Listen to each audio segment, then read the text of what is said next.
Hello, everyone. My name is Cole Parker. I'm a mentor on the Dahlonega campus and also a facilitator for different math courses. And today I'm going to be walking through some of the different basics of Zoom that'll help us be most effective and efficient in sessions. So in order for you to see my entire screen, I'm going to share that first. All right. And so now you should be able to see everything, including that toolbar with all the different functions at the bottom. But the first thing I want to do before getting into that is just show you how to get into your UNG Zoom account.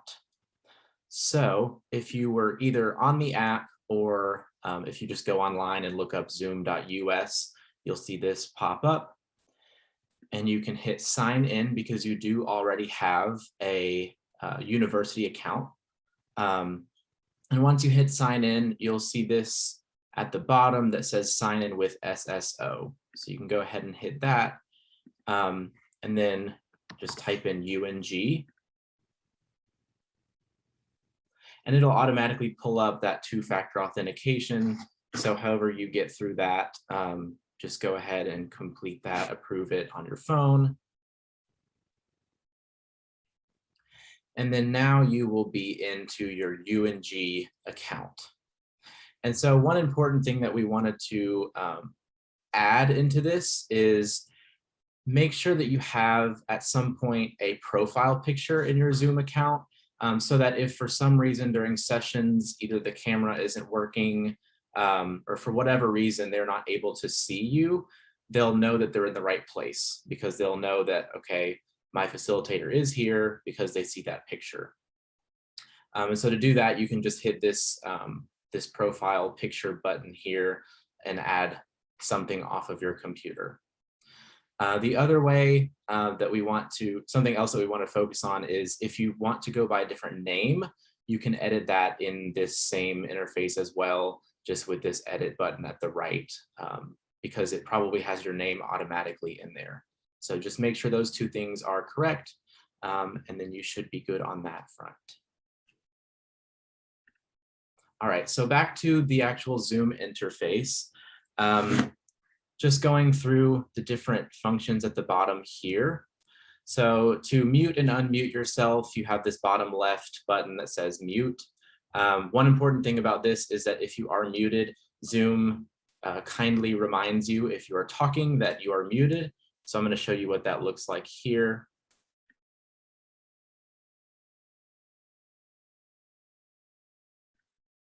So as you saw, that sort of message reminder showed up and told me that I was muted.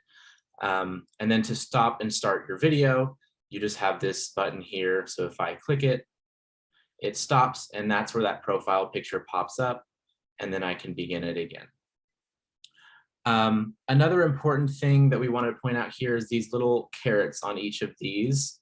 So when you're actually in your UNG, in your SI session, you may need to change the speaker in order to hear people in your sessions online.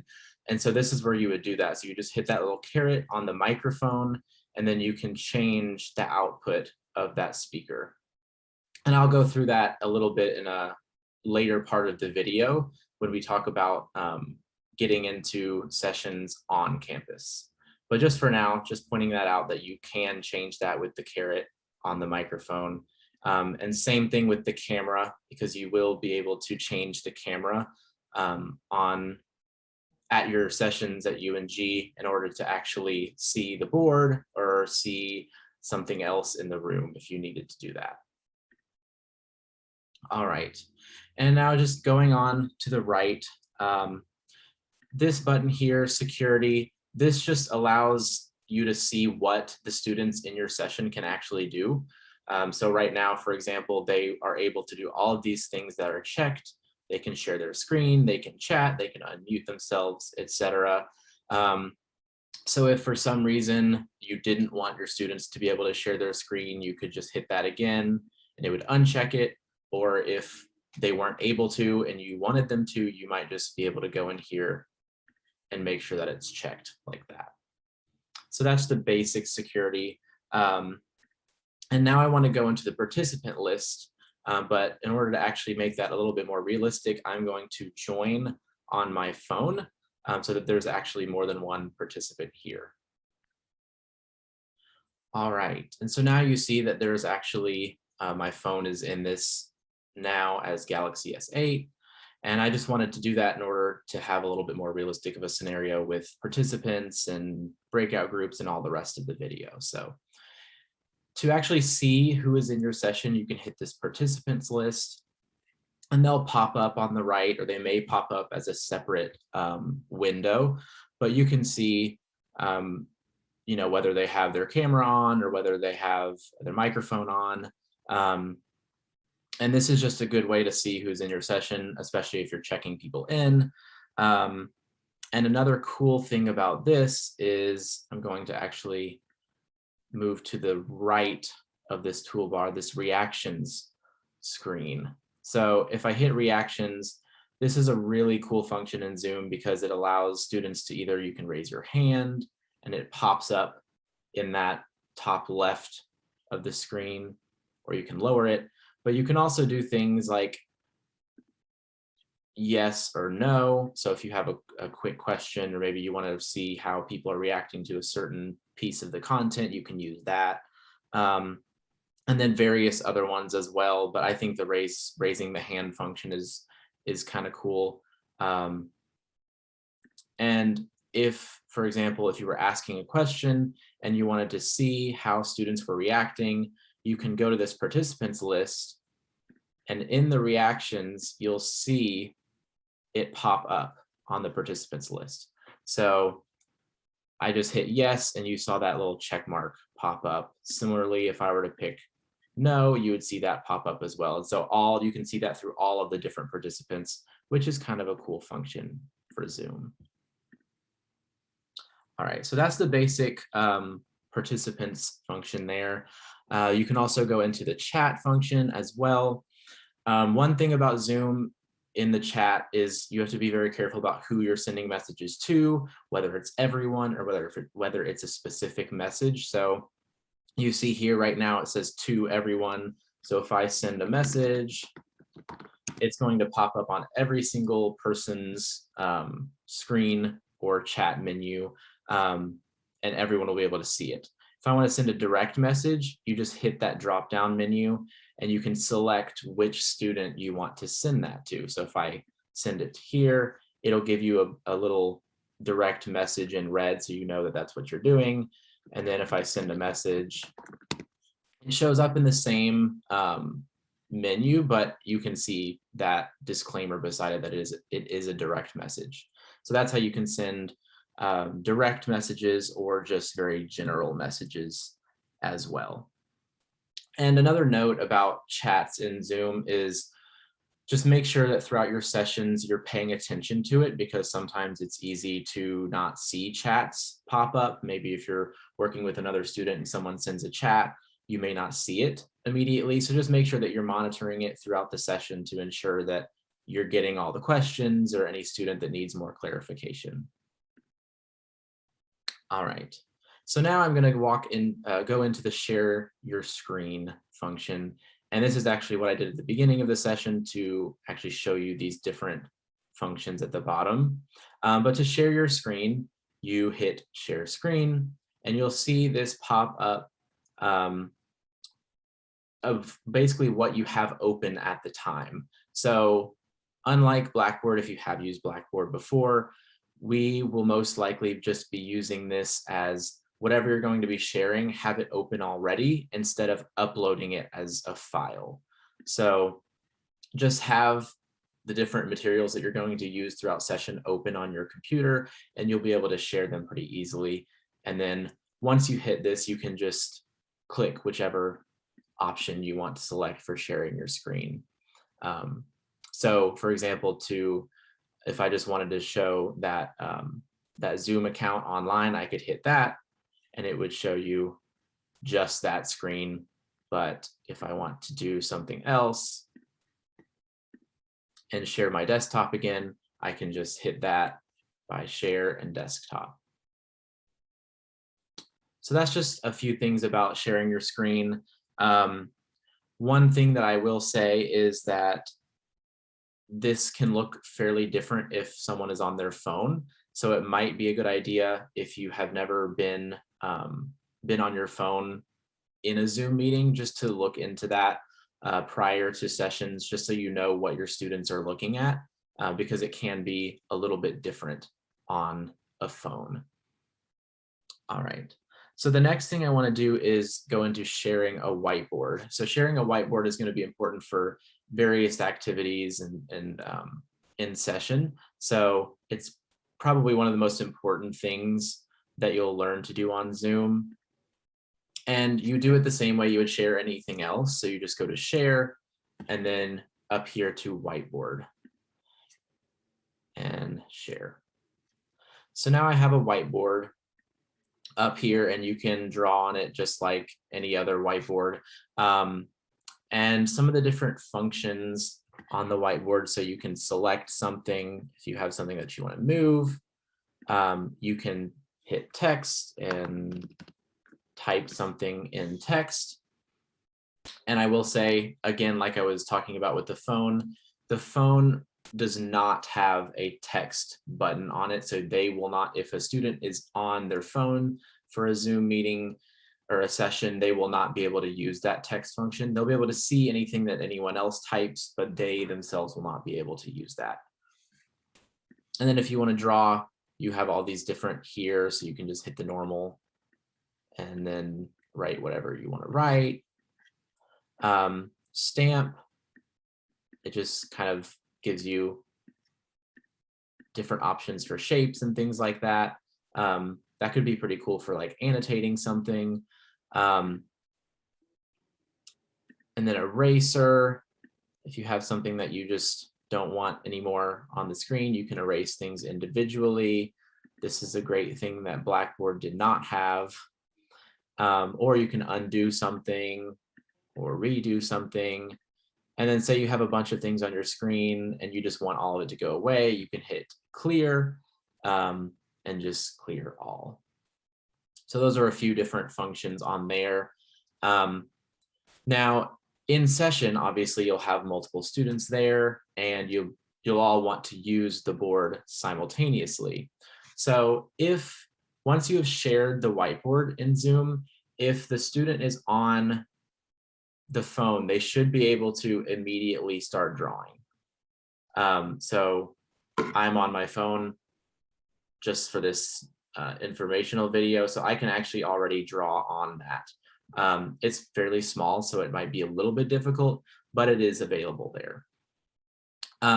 Another way that people can actually write on this if they are on their computer is once you start sharing your screen, they should have something pop up on theirs that looks similar to this. So it says, right now it says you are sharing your screen, but for them it would say, for example, Cole is sharing his screen.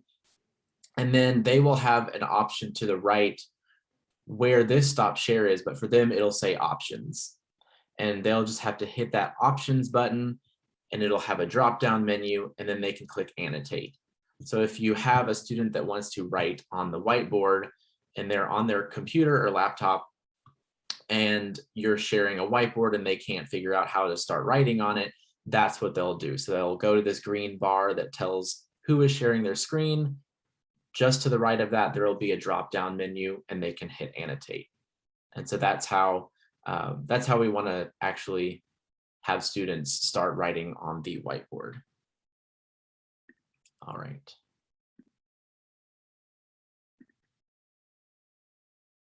All right. And so now I want to talk a little bit about this polls function here. So polls are something I used a lot in Blackboard, but polls are a little bit tricky on Zoom. They're definitely possible and you can use them, but I would just get a little bit of practice with them before you use them a lot in session, because they can be a little bit confusing, especially when going from one poll to another poll. So for example, you can add a question in here and, do different options if you want it to be multiple choice. And if you want to add options, You can add more like that. And then once you hit save, if I just do a quick, just to show you what it looks like, you'll see this poll pop up just as like a preview, and then you hit launch and it'll show up in their on their screens, and they'll be able to pick. So on my phone, I just picked A, and you'll be able to see the various, simple statistics for who's picking what. And then you hit in poll, and then you can just exit out. So you can do that, but I will say sometimes it's hard to, you have to create another poll, and then you have to make sure you're sharing the right poll. So it's hard to do quickly in sessions, I will say that. So just make sure that if you're going to be using polls, you sort of played around with it a little bit, and made sure that you're comfortable going between different polls and different questions, and just to make sure that session is going fairly quickly. All right, so that's all for polls. The next thing I want to talk about is breakout rooms. So breakout rooms are definitely something we will be using a lot in session. So it's important to know how to use those as much as we can. So breakout rooms, if you click here, you'll see a menu come up that says you can either assign automatically, you can assign manually, or you can actually let students pick their room. So what we'll most likely be doing for the majority of times is assign manually. So you'll actually pick where the students are in their groups, and then you can pick the number you want to create. So however many breakout rooms you have for whatever activity and number of students you have. So I'm just going to create one breakout room.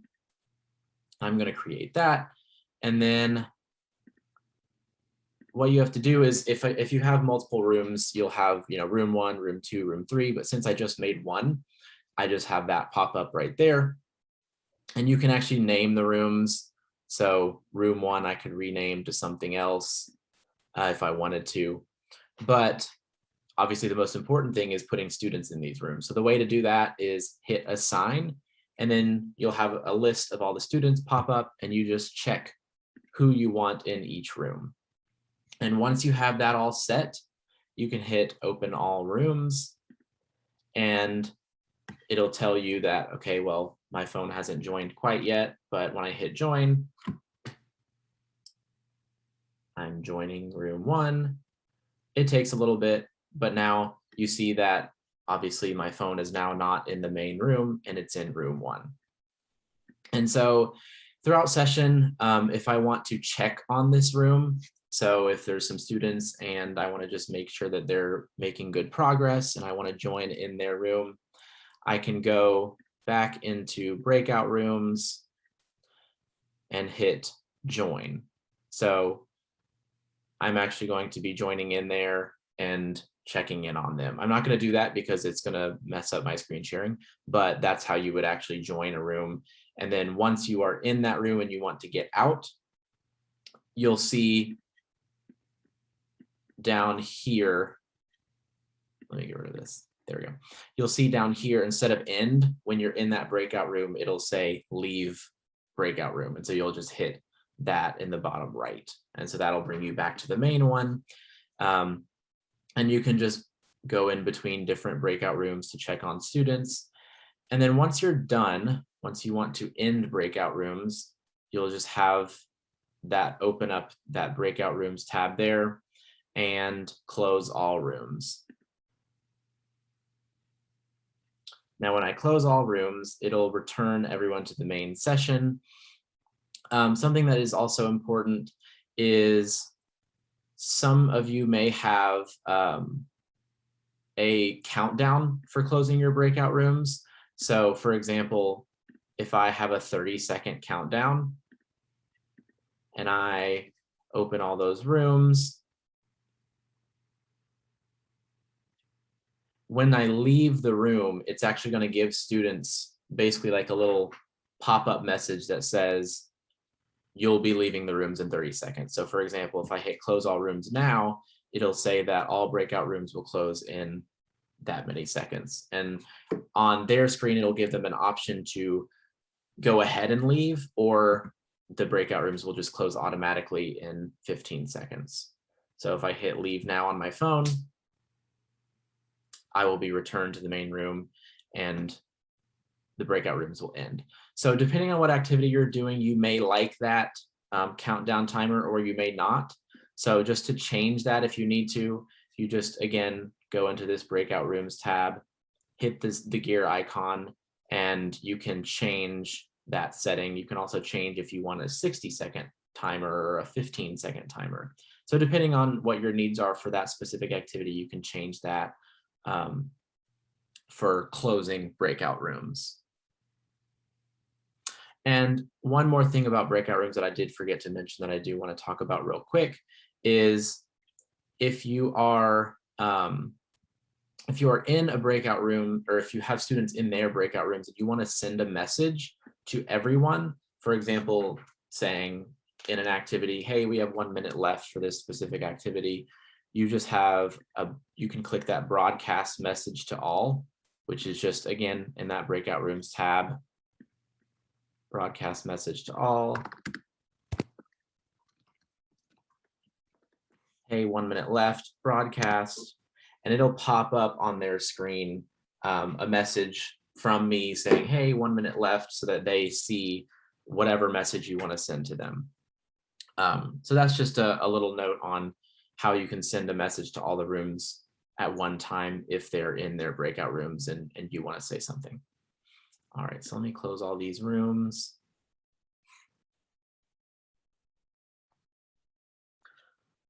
All right. All right, so that's all I have for the basics of Zoom. One other thing that a few other things that I wanted to mention, just general notes, is depending on what device you're on, things may look a little bit different, especially if you are on a phone. Now, you as a facilitator will not be on a phone, but some of your students may be. So it might be a good idea to get used to what that looks like. And so the way I've done it is I create my own meeting and then I join on my phone just to see what everything looks like and the different functions I have, because it is fairly limited. So you want to make sure you know what your students are looking at and how, the different things that they can actually do in session. Another note is that if anyone is using Chromebooks, that may also be a fairly limited functionality with Zoom. So you want to just have that in the back of your mind if any students are using Chromebooks or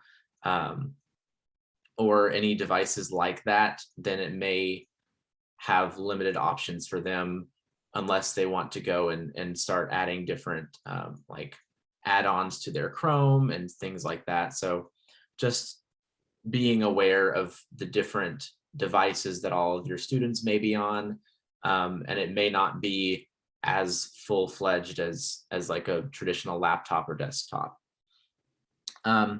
One last thing is that your Zoom settings will be pre-checked before your sessions. So you shouldn't have to go in to settings and change a bunch of things before your sessions, because we have actually picked those prior to the session even beginning and making sure that everything should be allowed and everything should be, in terms of security and things like that, you'll be able to share everything that you need, and your students will have all of the different functions that they need as well. So don't worry about going into a bunch of settings and changing things for your sessions either. All right, well, that is all I have for now, and I will also do a video on setting up the Zoom in your actual room, because that will look a little bit different as well. But for now, thank you for watching.